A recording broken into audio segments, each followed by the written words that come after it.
উত্তরাখণ্ডের রাজ্যের চোরাবাড়ি হিমালয়ের কাছে মন্দাকিনী নদীর তীরে সমুদ্রপৃষ্ঠ থেকে প্রায় ৩,৫৮৩ মিটার উপরে অবস্থিত দেশের বিখ্যাত হিন্দু ধর্মের গুরুত্বপূর্ণ মন্দির কেদারনাথ মন্দির।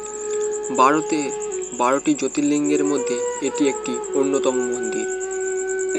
উল্লেখ মহাভারতেও রয়েছে। উল্লেখ্য, কেদারনাথ মন্দির হল ভগবান শিবের পবিত্র ধাম।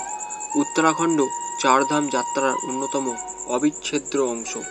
এই মন্দিরটি এমন এক জায়গায় অবস্থিত যেখানে চরম ঠান্ডার কারণে বছরে ৬ মাস মন্দিরের দরজা বন্ধ থাকে। ভাইফোঁটা, দীপাবলির সময় মন্দিরের দরজা বন্ধ করে দেওয়া হয়। আবার এপ্রিলের শেষের দিকে বা মে মাসের শুরুতে অক্ষয় তৃতীয়ার দিন ফের ভক্তদের জন্য খুলে দেওয়া হয় এই মন্দির। এই গুরুত্বপূর্ণ মন্দিরের দর্শনে জয় দেশ বিদেশ থেকে লক্ষ লক্ষ তীর্থযাত্রী ও পর্যটক ভিড় করে। প্রবল ঠান্ডার জয় কেদারনাথের অধিষ্ঠিত দেবতা উত্তরাখণ্ডের রুদ্রপ্রয়াগ জেলার উখি মঠে নিয়ে যাওয়া হয়। কেদারনাথ মন্দির না খোলা পর্যন্ত সেখানেই পুরোহিতরা পুজো অর্চনা করেন পরবর্তী ৬ মাস। চলতি বছরের গত ৬ই মে থেকে কেদারনাথ মন্দির খুলে দেওয়া হয়েছিল।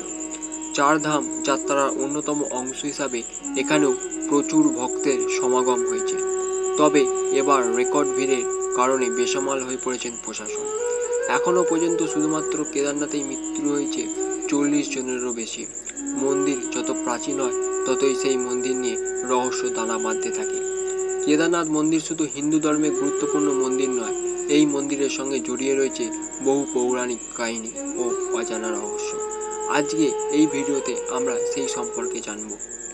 গুপ্ত যুগের শিলালিপিতে এই মন্দিরের উল্লেখ পাওয়া যায়।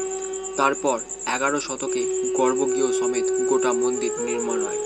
পরবর্তীতে ১২ শতকে মন্দির সংস্কার করা হয়। পুরাণ মতে জানা যায়, কুরুক্ষেত্র যুদ্ধ শেষ হওয়ার পর